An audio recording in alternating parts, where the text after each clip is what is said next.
kuwapa taarifa kuhusu kongamano la kitaifa la sheria ambalo linatarajia kufanyika siku ya kesho Jumamosi tarehe 21 mwezi wa 6 mwaka 2025, na kongamano hili litafanyika katika ukumbi wa Julius Nyerere International Convention Center JNICC Dar es Salaam, na mgeni rasmi amethibitisha kushiriki Mheshimiwa Dr. Jakaya Mrisho Kikwete, Rais mstaafu wa Jamhuri ya Muungano wa Tanzania. Sasa kongamano hili linaandaliwa na Chama cha Mawakili wa Serikali Tanzania TPBA,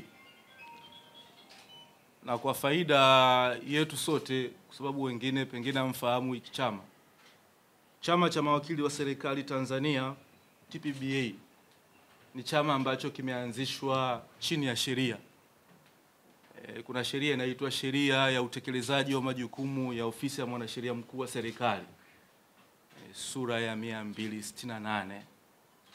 Kwa hiyo chama hiki kimeanzishwa chini ya sheria ile. Kifungu cha 16A cha sheria kinatoa nafasi ya kuanzishwa kwa Chama cha Mawakili wa Serikali, na chama hiki cha mawakili wa serikali kinajumuisha wanasheria na mawakili wote wa serikali.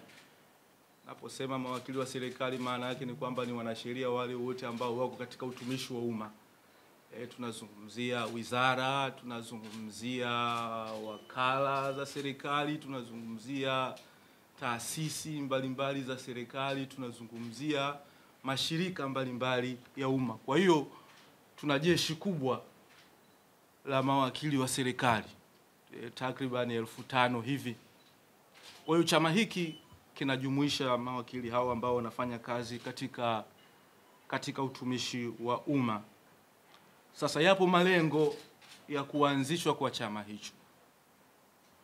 Moja kati ya malengo ambayo yamepelekea kuanzishwa kwa Chama cha Mawakili wa Serikali ni kuwaunganisha mawakili wa serikali. Unajua mawakili wa serikali tumetapakaa nchi nzima, kwa sababu unaposema serikali kwa mujibu wa ibara 151 ya katiba inasema serikali maana yake ni serikali ya Jamhuri ya Muungano wa Tanzania, serikali ya Mapinduzi ya Zanzibar, halmashauri, serikali za mitaa na mtu mwingine yeyote anayetekeleza mamlaka kwa niaba ya serikali. Kwa hiyo serikali inafika mpaka kule chini, katika level ya vijiji kule kuna serikali. Kwa hiyo mawakili wa serikali wametapakaa nchi nzima mpaka katika ngazi hizo.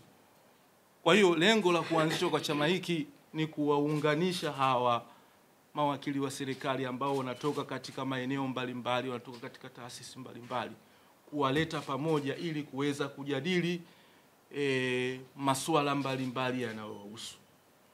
Lakini pia lengo lingine la msingi la kuanzishwa kwa hiki chama ni kwamba chama sasa kiwe jukwaa la kutoa elimu na mafunzo kwa wananchi, kwa sababu serikali inawajibika kwa wananchi. Kwa hiyo sisi ni mawakili wa serikali, lakini sisi ni mawakili wa wananchi, ni mawakili wa umma. Na kama ni mawakili wa umma, chama chetu kinalo jukumu la kuhakikisha sasa elimu katika masuala mbalimbali ya kisheria, hususan katika yale mambo ambayo yanagusa maslahi mapana ya taifa. Kwa hiyo chama kinalo jukumu la kutoa elimu.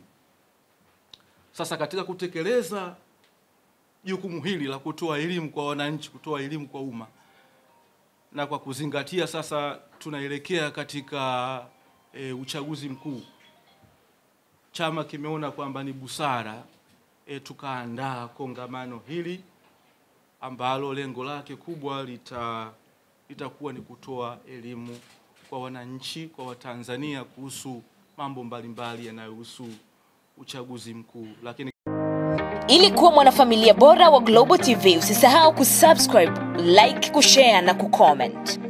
Baada ya kusubscribe, bonyeza alama ya kengele ili kupata taarifa kwa kila video inayopanda Global TV Online.